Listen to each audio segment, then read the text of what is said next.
40 गावात डोंगरी नदीला पूर आल्याचं पाहायला मिळते। पुरामध्ये अनेक भाविक अडकलेले आहेत। जळगावच्या 40गाव तालुक्यातील पाटणा देवी परिसरात मुसळधार पाऊस कोसळतोय आणि या मुसळधार पावसामुळे डोंगरी नदीला मोठा पूर आलाय। पाटणा निवासिनी चंडिका देवीच्या दर्शनासाठी गेलेले अनेक भाविक या पुराच्या पाण्यामध्ये अडकून पडलेले आहेत।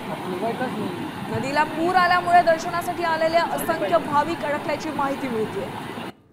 दोन नदीच्या मध्यभागी अनेक भाविक अडकल्याचं या दृश्यांच्या माध्यमातून पाहायला मिळते। पाटणा परिसरात मुसळधार पाऊस सुरू आहे आणि त्यामुळे नदीच्या पाणी पातळीत मोठी वाढ झालेली आहे। त्यामुळे डोंगरी नदीला पूर आलाय।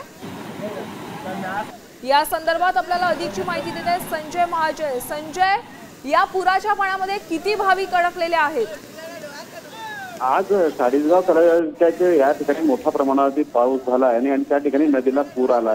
पाटणा देवी म्हणून एक जंगल एरियामध्ये देवीचं स्थान आहे। त्या देवीचं स्थान ठिकाणी फार मोठ्या प्रमाणावरती शनिवारी रविवारी भाविक या ठिकाणी येत असतात।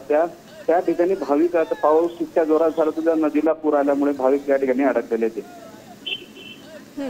धन्यवाद संजय या सविस्तर माहितीसाठी। तर पाहतोय 40गाव मधील पाटणा देवी परिसरात मुसळधार पाऊस झालाय आणि त्यामुळे डोंगरी नदीला मोठा पूर आलाय। डोंगरी नदीजवळच पाटणा निवासिनी चंडिका देवीच्या दर्शनासाठी गेलेले भाविक अडकून पडलेत। नदीला पूर आलाय त्यामुळे दर्शनासाठी गेलेले भाविक नदीच्या त्या आड अडकून राहिल्याचं या दृश्यांमध्ये बघायला मिळतं। एक मोठी बातमी पाहतोय जळगावच्या 40गाव मधील पाटणा देवी परिसरात मुसळधार पाऊस कोसळतोय आणि त्यामुळेच डोंगरी नदीला मोठा पूर आल्याने पुराच्या प्रवाहात काही भाविक अडकल्याची माहिती मिळते।